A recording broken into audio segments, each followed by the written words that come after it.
Hello and welcome to the Digital Publishing Podcast, Episode 3, Unscrambling Eggs.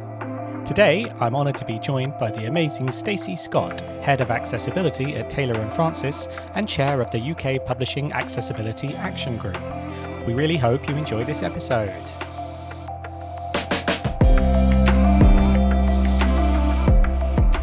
Stacy Scott, thank you so much for joining me for Episode 3. How are you doing? I'm doing very well, thank you. I'm off to Barcelona in 48 hours' time, so I'm counting down the hours. My goodness. So you're just squeezing us in before you dash to the skies. I am. My good. Well, thank you so much for finding the time.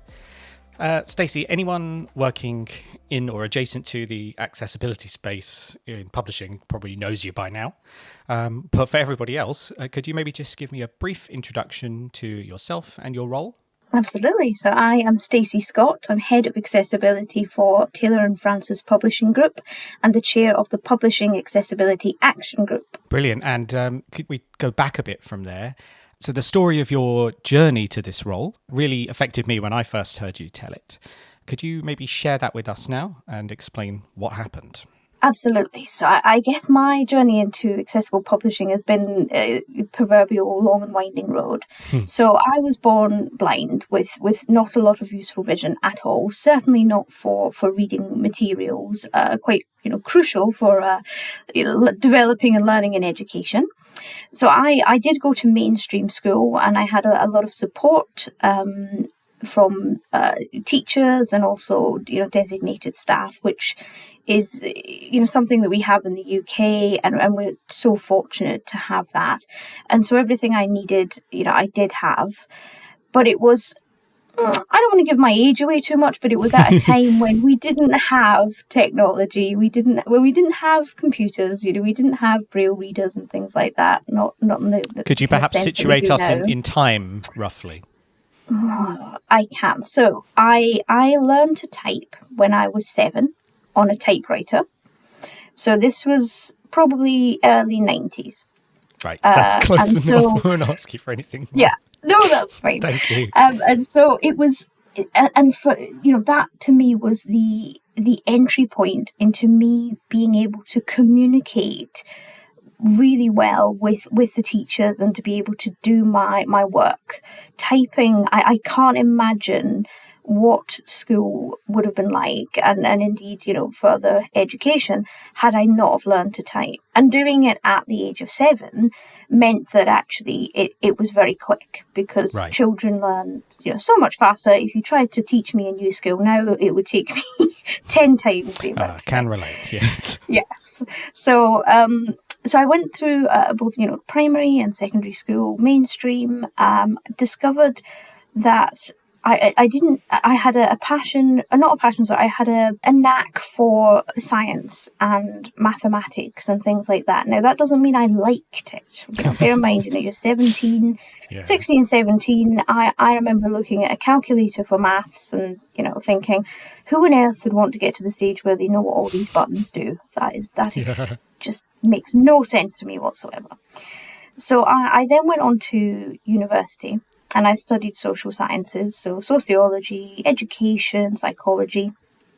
Now, what I didn't know, now we're flashing forward, probably 10 years from the typewriter. And at this point, we then have a PC. And on that PC, we have what we call text-to-speech software. So now I can have things actually read aloud to me, which was amazing. And I could go on the internet for the first time when I was 18. That must have felt incredible. It did, and to have that level of independence, so somebody didn't have to read everything for me, it was, or research things for me. I didn't have to wait for their time to just be able to log onto a computer and use that text-to-speech software was amazing. And again, it was a big learning curve. Using text-to-speech software is a skill in itself. And so it took me a number of years to get confident with it. But the more I used it, the more confident I became. And of course, at university, you need to use it a lot. Where I struggled, though, was that I hadn't quite appreciated that when you do, what we call kind of HSS subjects, so you kind of health and social science subjects, it's a lot of reading. And whereas, now that would be electronic, and we'll come back to that. You would have those as digital books. Back then, these were paper books and paper journals. Right. And so I would get, a barrel full in the library, but I would have to take the spines off them and scan them through an automatic document scanner. And what would happen is that would take me forever. Sometimes the pages were back to front, upside down. They just didn't come out right. Some of it was missing. I don't know if I ever had a successful scan, if I'm honest. There was always something in it. Or I might find out it wasn't the book I thought it was, or it wasn't the journal I thought it was, or I just needed to get one quote and it would take me an hour and a half to scan the pages and find this quote. I genuinely never spent my university days at the pub.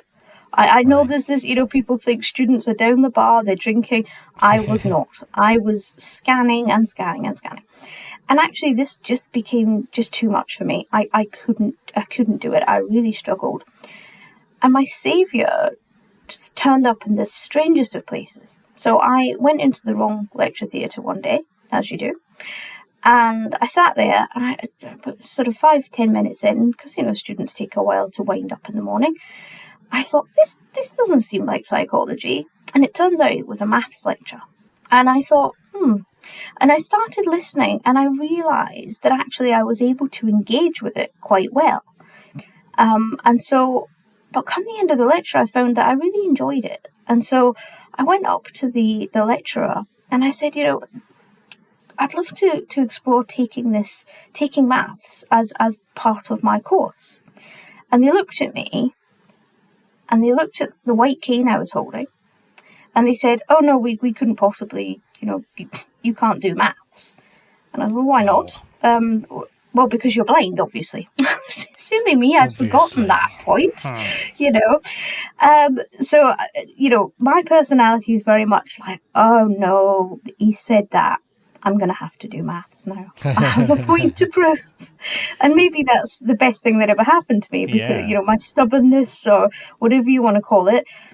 So I said, okay, you know what? Let's do one semester. If you're right, I won't make it and I'll never bother you again. But if I do make it, then I would love an apology and support in, continuing in the course. And so we had this agreement. And so I went away and I talked to the university about what support I could have because back then there was no way you could read any maths on PC or any which way. You couldn't scan it in. You couldn't read it. I think if you were very, very clever and you knew things like latex and different kind of languages, then maybe you could to a certain degree. But certainly, someone like me still learning text-to-speech, there was absolutely no way. So I was given, a sort of support person who basically read everything aloud to me, and I would type out all my answers on Microsoft Word, and they would then sort of write it as exactly as I put it, but they would write it in kind of mathematical form. Right. And we would sort of discuss how that looked in terms of layout and things like that, because I'm a very visual thinker. And so it was very important to me to know how a quadratic was laid out when you started factoring it down, what a matrix looked like, all of these sorts of things. And so I continued through the course. The end of the first semester came, and I actually got a first in that semester. I didn't get an apology, but I did get a letter that said, please come and study with us for the rest of the course. And so I then ditched the health and social science type subjects and just decided to do kind of maths and pure maths and things like that. Right. So I carried on with it, did reasonably well as I went along, came to one of the final units, which was graph theory, and thought, I'm never going to be able to do this. This isn't doable. And then, spoke to one of my very supportive lecturers about it. And she said, well, why don't we think about ways that you can do it rather than just thinking, well, it's not going to happen. And so she was so supportive. And I ended up going into that exam with salt dough, plasticine, beads, coins, Wow. pipe cleaners, all sorts of weird and wonderful tricks and tools in my bag. Amazing. And I used these to develop all my own graphs. And so it was funny walking in, because I think, the examiner kind of looked at me, was like, do you know where you are? Do you know what you're doing? It's like, yes, no, we're fine. I know what I'm doing. And so I would produce all of these graphs and things with nodes and vertices and lines and all sorts of weird and wonderful things. And I would produce them all physically using all of these crafting tools. And then somebody would basically draw exactly what I'd done in graph form. And actually, that turned out to be one of my highest scoring subjects. And I got a first in that one. I loved it. It was one of my favourites. And I learned so much from it. And so I guess that taught me to, actually going forward in life, look for a solution before just writing something off. So it was a big, big learning point for me. I got to the end of my maths degree and was not prepared for the big bad world. So I got a first, so I was very pleased about that. And I thought, I'll be okay. I got a first in maths. Everyone kept telling me, you can do whatever you want with a first in maths. It'll be great. And then I started applying for jobs and I got interviews. But when I turned up and I had a white cane, I didn't get those interviews. I was taken, on more than one occasion, I was taken into these side cupboards. And somebody, at one point I remember it was a bank, and the gentleman kind of took me into this cupboard, and I thought, well, that's a bit weird. Yeah. Probably wouldn't happen nowadays. But he kind of knelt on the floor in front of me, and kind of spoke to me like, "Oh, it's very good that you've been able to get here," and just this ridiculous conversation. And I said, "Is this how you conduct the other interviews?" Right. And he said, "Oh, no, of course, no, there's a panel and it's upstairs." And I said, "Well, I don't really understand why I'm in here with you." And he said, "Oh, well, and he just gave an excuse, something about, we're not filling the position anymore." And so I left, and I knew that, I was just not going to be taken seriously. Wow. Because that attitude that I'd faced in my first lecture, I'd forgotten, and it still prevailed. And so I was a little bit at a loss, if I'm honest, as to what to do. And it's probably one of the hardest times of my life, because I think I very much thought, I'm not going to get a job. I'm not worth anything to anyone in this world because I can't see. And it doesn't matter the obstacles I've traversed until now. It doesn't matter the tools that I have, because nobody even wants to discuss those. They just want me out the door. And so I guess I made quite a bold decision at that point I'd met some people, some good friends in London, and they were very inspiring because they were blind and they had jobs. And they had a variety of different jobs. And so I thought, maybe that's where I need to be. Maybe that's where the opportunities are, but certainly that's where the support was from these wonderful friends. And so I moved to London on a one-way ticket, and I thought, well, I just need to make this work. And so I stayed on people's couches and I started looking for jobs. And I didn't end up in a maths-related job in this technical sense. I actually ended up working for a charity that focused on international development, education and social inclusion for people with disabilities. And so through that, I discovered that I had an incredible passion for travel, and I was able to travel and work in many countries across Africa, in Bangladesh, in India, and I then found myself teaching math classes in countries where they were absolutely refusing to teach blind students maths because they were adamant that it couldn't be done. And so I had this advocacy role where I would talk to kind of local and national governments and advocate for this that level of education and that maths should be taught. And I would go in and demonstrate that it could be done. And so I had amazing experiences. I met wonderful people, experienced incredible cultures. It was fantastic. Stacey, do you find that surprises people when you tell them about your passion for travel? Definitely. I wonder how people react. Yes, no, absolutely. I think those who will say it will say, well, how do you do that? How do you how do you enjoy that? What enjoyment do you get from that if you can't sort of see around you? And the people that don't say it, I know they're thinking it. Not everybody, but, a large number of people.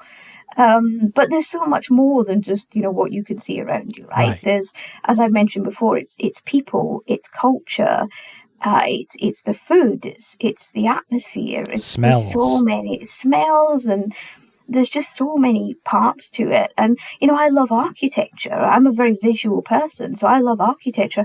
I love photography, and interior design. And so being told, I like to get the layout of exactly where things are and how it's all placed, and then I take the pictures. And so the pictures that I post on social media, they're taken often by me, directed by someone else, but it's the picture that I want to take. And so, it definitely surprises people. And I've done a lot more travel since then because I caught the bug. And it still surprises them because it then led on to, me going skiing and rock climbing and a whole load of other things. And, basically I always find something kind of more crazy to do or something more adventurous, but in other people's eyes, it's absolutely insane. Like, how do you go skiing if you can't see where you're going? Is this that same thing you mentioned earlier, Stacey, about sort of when someone thinks you can't do something, kind of having to prove them wrong?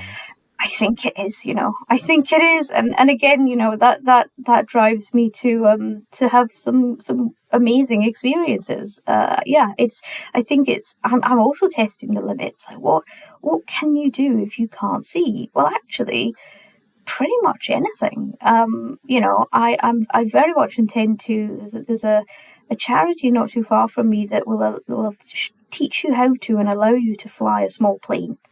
And so that is on my bucket list. I always used to joke that the only thing I'd never be doing is being a pilot. Yeah. And now I've decided, actually, I sort of limited myself in saying that. So, amazing. One day, hopefully, I'll be telling a story about the flying lessons I had recently. That's awesome. Yeah. But it was amazing to do all that travel and to meet those people. But I was away from work a lot, and I'd met my then boyfriend, now husband, and I wanted to spend more time at home and more time in London because my other passion is London. I love London, and so I then went to work for the RNIB, Royal National Institute of Blind People, based in London. And I was a kind of relationships manager. And then I took on the role as head of the Bookshare team, which was a service that basically exists now, and it existed then, but it was just starting then. And it was to basically be a hub where all publishers, well, as many publishers as wanted, could put their content, their books, in digital form so that they could be downloaded by people with print disabilities. And so when I started, there were maybe about 15,000 books on there. And when I left to move to Taylor & Francis in 2021, we'd made it to 840,000. Wow. Which was incredible, because I remember saying to the team, do you think we could ever get to six figures? Can you imagine 100,000 books? That would be amazing. And the next thing we were saying, what about 250,000? What about 500,000? What about 750,000? And now I'm so delighted to say they have over 1.1 million books on RNIB Bookshare alone. And, that takes me back to my experience. No longer are people scanning all of their materials. They're going on to Bookshare, they type in the name of the book or the ISBN, and they click download. And that's it. Brilliant. And to whatever format they need. And so that can be, DAISY audio, DAISY text. It can be Microsoft Word. It can be PDF, EPUB, Braille. There's so many options out there. And we're seeing so many, more accessibility features embedded there. And so actually, now disabled students can go drinking in bars as much as anyone else because they don't have to spend the time scanning that material. And so I'd almost love to just go and become a student again if you thought I had the capacity to learn, which I don't think I do anymore. No. So, Stacy, you described a range of different reactions during that story from people that you were coming across. Do you think industry and societal attitudes towards accessibility in particular are different now? Have things changed? Absolutely. I think we still have a long way to go, but I think even if we just look at, let's flash back 10 years, not even back to when I was at university, but 10 years, and, we'd just seen the sort of the start of the Marrakesh Treaty, the idea of being able to share books across borders. It's come so far, and now, as I mentioned, we have RNIB Bookshare, we have Bookshare US, we have Bookshare in Canada. There's a whole load of different ways that people can access content now, but importantly, it's accessing content that's accessible. So, content with image description, content with accessible metadata. It's really moved on a lot. And one of the key identifiers, I guess, I see for that is, when I used to discuss this stuff back in, say, 2017, I'd maybe be talking to a room of 4 or 5 people. Right. And this is, when we think about the Publishing Accessibility Action Group, I would sit in a room, maybe there's a dozen people in there. And there'd be some of us around one table. You'll remember, Simon, one table, and we'd be there. And now, there's no way we would fit us around one table. Now there's typically roughly 30, 40 people come to every meeting. And so now we'd have to host it around multiple tables, and indeed, so we do it online because it's the only real way that we can accommodate everybody. And I'm seeing that in so many places. Every time there's a webinar and a seminar, there's more people that attend. London Book Fair, all these big, Frankfurt Book Fair, all these big events have accessibility as part of their agenda, as part of their conference. And so, that never happened 10 years ago. And the crowds are getting bigger. The conversations are happening more often. The number of times that I'm on a webinar or a seminar, or I'm listening to one with experts in the field, it's you can almost do it daily these days. Yeah. There's so much work going on out there. It's amazing. It's amazing to think back to how it was even just 5 years ago, 10 years ago. And so it's really exciting to think what it's going to be like in, another 5 years' time, because it really is just blossoming, I would say, in such a good way. And do you get the sense this is unlocking funding now? Yes, I would say so. I wouldn't say that it's always easy for everyone. I think it very much depends on a lot of different factors. What's driving a particular, if we look at publishing, for example, what are the drivers there? What are the resources? But yeah, I would say that, if we look at what's being developed, in terms of accessible content, metadata, seminars, all these things I've mentioned, I think that, there is funding behind that, and there needs to be.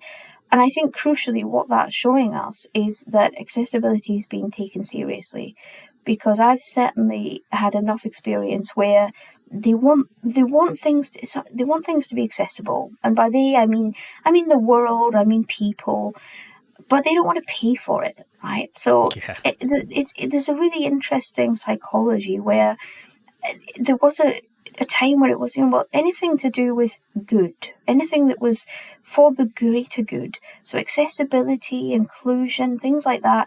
It was always like, well, let's do it at a charity level, and let's pay as little as possible for it, and we won't resource it and we won't fund it, because good people will come and just do it all for us because it's the right thing to do. But actually, senior leadership needed to feel that it was the right thing to do. And now I think we're turning a corner, and we are seeing that. We are seeing these kind of roles being taken more seriously.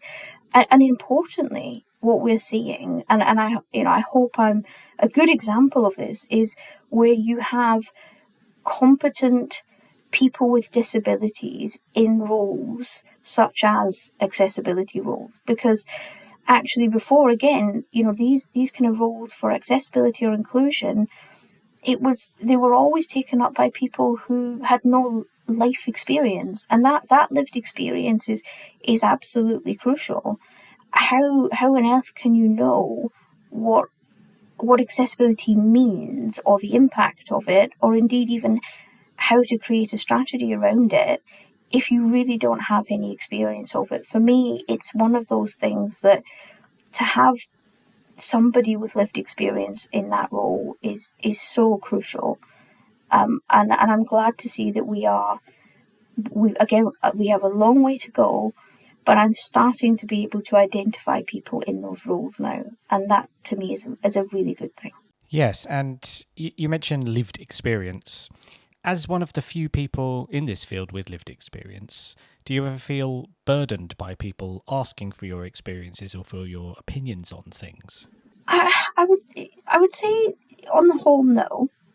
What frustrates me, I think, is when people assume that my role is to check documents for accessibility. Right. And that's it. And so Right. I get an influx of people saying, "Oh, is this tweet accessible? Is this document accessible?" And this assumption that because I use the technology, that must be what my job is. And actually, my job is more at the strategy end of things. It's creating that strategy around accessibility and making sure it's embedded in everything that we're doing. Right. And so I think from that perspective, I'm absolutely happy to support with those questions. Is this something you could help us with, or can you direct us to, the best tools? Because again, it's something that people need to upskill themselves in doing. It shouldn't be handed off necessarily to other people simply because they happen to use a particular tool. Right. And the reason I say that is because, again, you can create specific jobs for that. If what you want is somebody to test your content for accessibility, then, one of my passions as well is employ those people. Because as I mentioned at the beginning, being able to use text-to-speech software is a skill. And again, far too often I'm seeing adverts, we've got X, Y, and Z that we're developing and we need people to come and test it for free.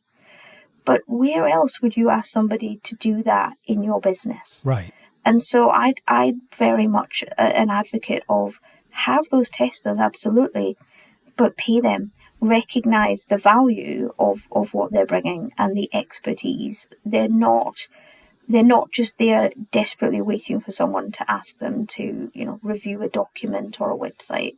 Right. And so I think, certainly from that perspective, I think I'm absolutely happy to support in any way, and I always will. But I think it's with that understanding that that is not my role in life. Right. I mean, there are people whose job is accessibility tester or people who do accessibility audits, Absolutely. and that's professional Yes. work. Yeah. Yes. And the other thing that strikes me is, you use, I believe, JAWS, but that's, people have lots of different tools and indeed different needs, and their experience is different. So asking you, is this accessible, is not necessarily.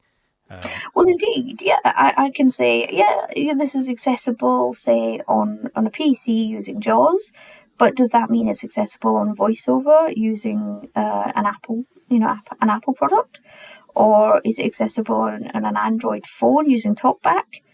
I have no idea. Right, so pay somebody to test all of it. Pay somebody to test it for all of those systems, because it's not enough just to say, oh, well, it works on a PC with JAWS. That's one element of it. But right. Actually, again, where would you expect your other content to work for a, quote, non-disabled audience? And if you would expect it to work across PC, Apple, Android, and iPhone devices, then you should expect the same from anything that's accessibility related, and it needs to be tested the same as you would any other product. Right. And anybody who's ever tested or played with screen reader software will know exactly as you said, it's a skill. I mean, this is not simple to use when you're not used to it. And so if somebody's good at using it, that they have a skill. It doesn't matter if they learned it because they, quote unquote, had to, because they needed it. The point is they've learned a skill, and if you want to benefit from that skill, that's something that you have to pay for. Absolutely. And I think what I've seen a lot of is people who have never used it, and so they'll run a free version, and they'll bring up a web page to test it, and they'll click somewhere and they'll hear it talking and they'll say, it's accessible. Right. And then they'll try and And change focus and be completely lost. yes, exactly. I mean, the first thing they've done wrong there is use a mouse to click somewhere on the web page. The whole point of text to speech is that it's keyboard input. Right. And so, I have many many of those conversations where I'm like, okay, try that again, but you can only use the keyboard. You just put a blindfold on them. Yeah, put a blindfold on, unplug your mouse, and go for it. And I want you to achieve something. I want you to have a goal in mind. So you're going to check out a book, or you're going to purchase an item somewhere. Have a goal in mind, not just to tab around, hear it talk, and conclude, oh, it must be accessible then, because it's far more complicated than that. As is, Right. web development in general. Absolutely. And Stacey, you picked up on the fact that this used to be considered in the same frame as charity and good deeds by organizations. But of course, that's changing as this becomes more legally enforced and more of a compliance issue. Do you think that's one of the reasons, or a significant engine behind this new willpower and new funding that's available? I think that's certainly one element of it. I think the other is that, technology has allowed us to come a long way. And so, you're now seeing people with print disabilities or visual impairments, and they're graduating with engineering degrees, computer science. I know a couple studying medicine. Or physics. It's amazing now, and I don't think that would have been possible 20, 30 years ago. And so that talent pool is now available, where you have people who have a voice, who can advocate, and who are able to kind of come in and help lead the charge on these changes that have to happen. And again, we talked about, has there been a lot of change? And absolutely. I mean, looking at something like the European Accessibility Act and that coming into force next year, and the compliancy levels that come with that, websites and platforms, and particularly content having to meet certain accessibility standards, such as Web Content Accessibility Guidelines. All of that stuff is absolutely brilliant, because it sets those standards, and it, especially the European Accessibility Act, it makes it very clear that you must do this. This is not an optional extra. This is not a nice to have. This is a must have. And I'm really keen to see how that develops, and indeed the next iteration of the EAA. I'm looking forward to EAA.2. Yeah. So we talked about how things might be getting better, but what are really the biggest challenges being faced by particularly publishers right now as they sort of approach their accessibility transformations? So one of the biggest challenges, I think, is that publishers weren't doing this 5 years ago. And what that's meant is that there are a number of, and I love this sort of kind of analogy that I use, there are a number of scrambled eggs all over their content and their platforms and websites, and they now need to unscramble those. Brilliant. Because they haven't made things born accessible. So if you just make that egg, and you don't scramble it up, and you see what works for everybody, you're going to be fine. It's not going to cost you a lot of money to actually embed accessibility in what you're doing. But actually having to go and unscramble all of those eggs, well, that's going to take a lot of time, and it's going to take a lot of resources. But you do have to do it. And so, I think that's one of the biggest challenges. And as a kind of a link to that, if we look at something like ancillary materials, those are incredibly difficult to make accessible. Could you just explain those a bit for us, Stacy? Yeah, and so ancillary materials essentially are materials that, well, there's a couple of definitions. So they can be materials that accompany a product. So they could be on a website, but if we consider them in this context to be materials that go along with or complement a book, for example. And so you have an ebook, and with that you have these ancillary materials. And so those could be PowerPoints, flashcards, videos. There's a whole host of formats that those can take. And some of those formats are accessible if they're made accessible, and some of them are not accessible at all. And so it's one thing for publishers to be looking at their ebook content with respects to the European Accessibility Act, but it's another to also consider those ancillary materials. But those ancillary materials are absolutely part of that learning experience. And so, can you actually say your book is accessible if the accompanying material isn't accessible? Because if other people have access to it because they can see it, because they don't need it in alternative format, but somebody with a visual impairment can't have access to it, that's not equal access to learning, right? And it would not comply.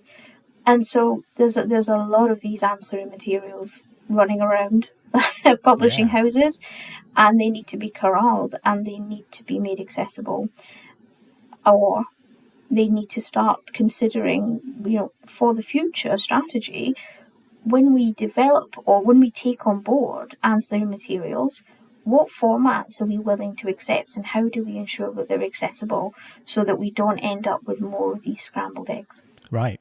I love the metaphor of unscrambling eggs, and the difference it makes when accessibility is brought in earlier.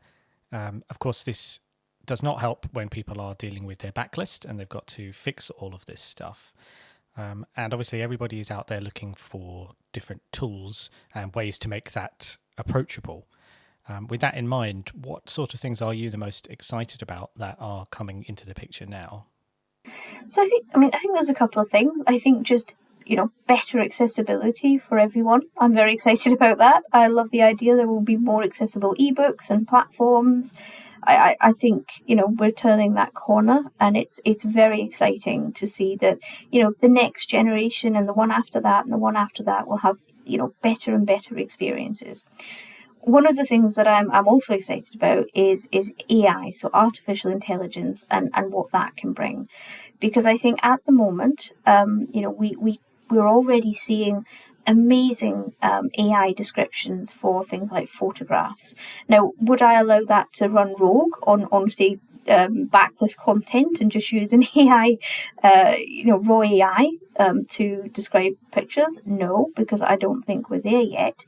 But I think that we can get there in time. I'm particularly excited to see AI being used for video accessibility, because I think video accessibility, when we're looking at it, we look at captions, we look at transcripts, but one thing that's often overlooked, possibly because of cost, is audio description.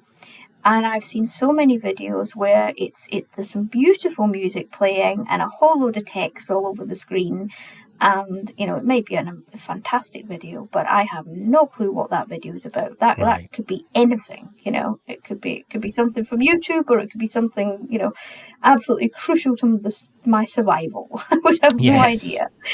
Right. But what I think we will start to see is these AI engines being able to ingest video content, break them down into almost a lot of different stills, and be able to put back out a description of what's happening in that video. Right. And I think that'll take maybe a couple of years, but I think it is on the horizon.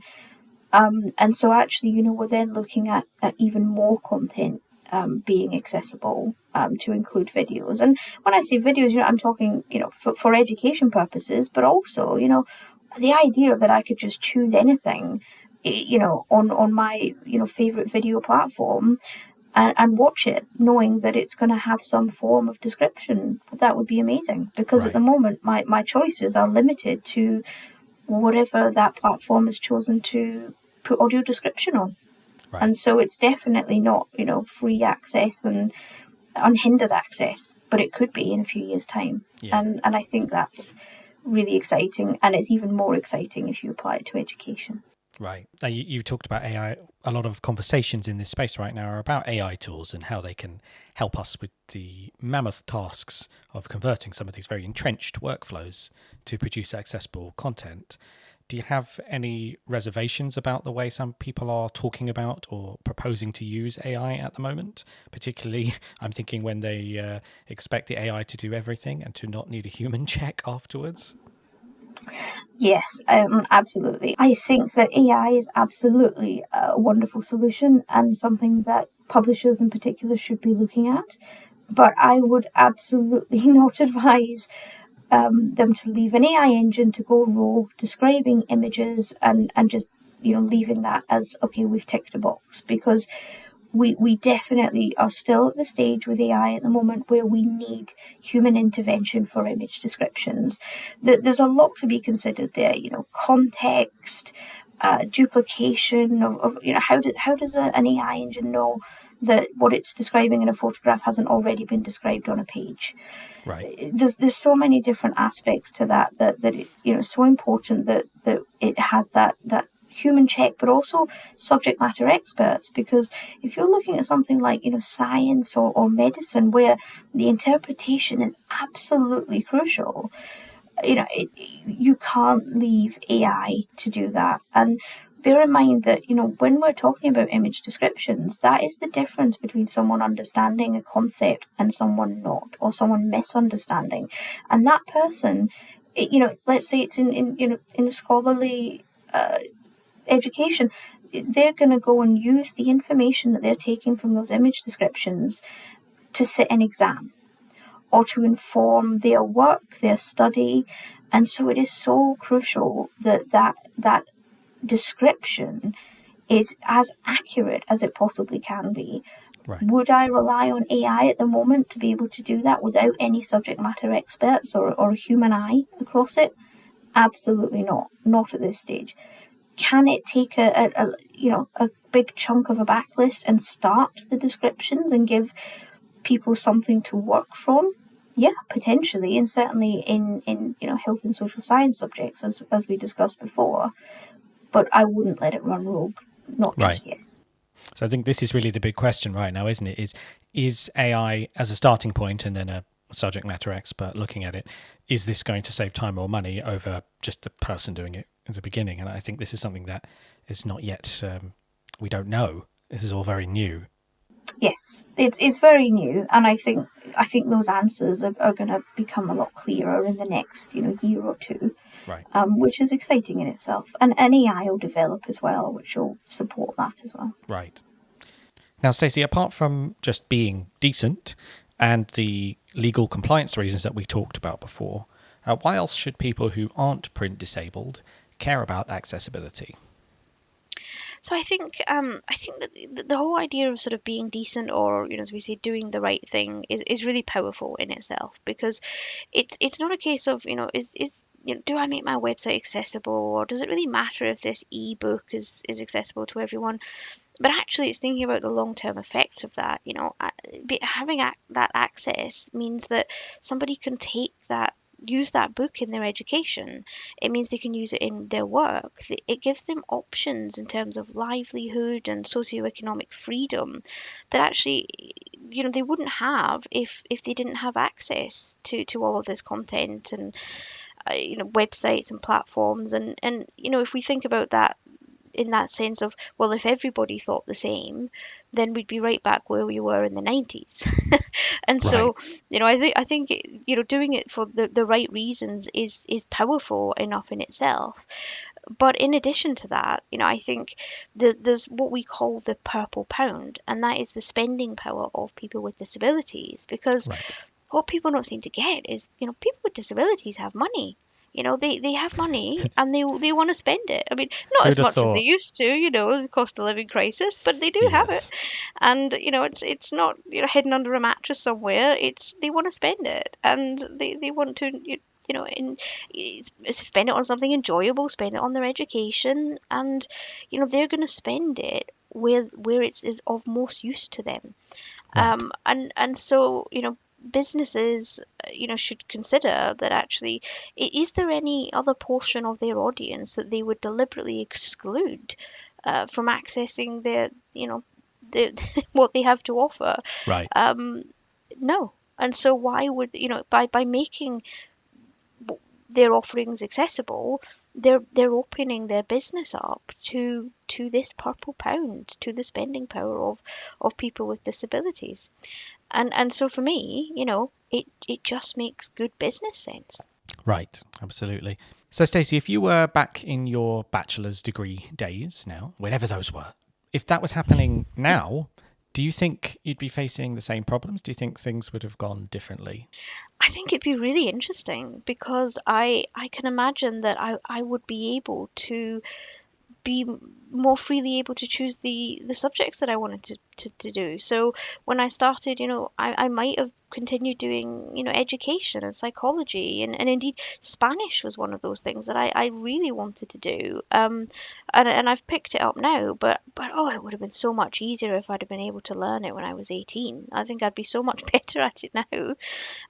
But yeah, so the number of opportunities open to me would certainly be different. I wouldn't be, buried under a mountain of paper using a scanner, having very little social life. And for me, people talk about their time at uni and it being the best time of their life and all the things they did, the friends they made, the clubs they joined, the nights at the bar, the clubs. Yeah, I missed out on all of that, and right, that's as you that for said. many people. That's part of being young. It's part of life and enjoying life. And yeah, I'd love to go back and actually experience what university is actually like. Right, as you said before, you could go to the bar more this I time. could go to the bar, yeah, or I could join Imagine the that. the drama society, or thing. Yeah, I could discover things that I just never had the chance to.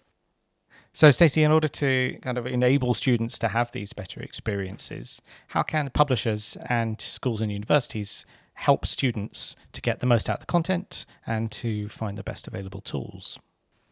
So I think at its core, it's about making sure that that content and the way you access it is as accessible for as many people as possible, to remove those barriers. So whether we're talking about the content itself, the website platform, reading tool slash system, all of that has to be made born inclusive, born accessible, as we talked about earlier. Not, what we want is to avoid, students having to contact publishers, contact universities and say, oh, this isn't accessible, and then having to wait for days, weeks, sometimes a couple of months to have it in a format that works for them. And so making sure that is a priority. Accessibility is part of user experience, and user experience is something that we talk about a lot now in everything. It's that user journey, and how do we create a user journey that's welcoming and inclusive and accessible for Yeah, everyone. And so for me, it's not creating again those eggs that need to be unscrambled. It's having accessibility at the forefront of your mind, like it would be for anything else when you're designing content, building a website, in designing curricula. How do we make that as accessible as possible for as many people as possible, and have that fully inclusive experience so that nobody is left behind? lovely. Stacey, thank you so much for sharing your story with us, your stories with us, and teaching us all about unscrambling eggs. And really, thank you for everything that you do as an advocate and as an expert in this field. It means a lot to a huge number of people.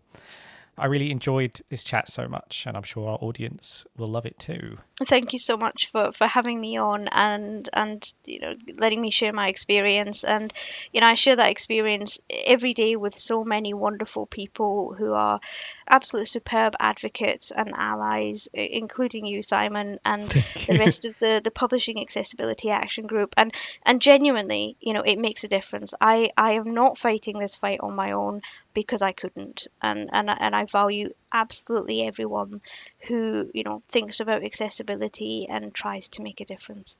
Hear, hear. And Stacey, if anybody wants to get in touch with you and ask you any questions, how can they get in contact? So there's several different ways. So through LinkedIn, look up Stacy Scott. You'll see me, head of accessibility for Taylor and Francis. Send me a message, connect with me, or drop me a line at stacey.scott@tnf.co.uk. Or you can join our Publishing Accessibility Action Group, which you can find out more about, paag.uk. Lovely. Stacy, thanks so much again. And thank you to everybody for listening. Until next time, this is the Digital Publishing Podcast.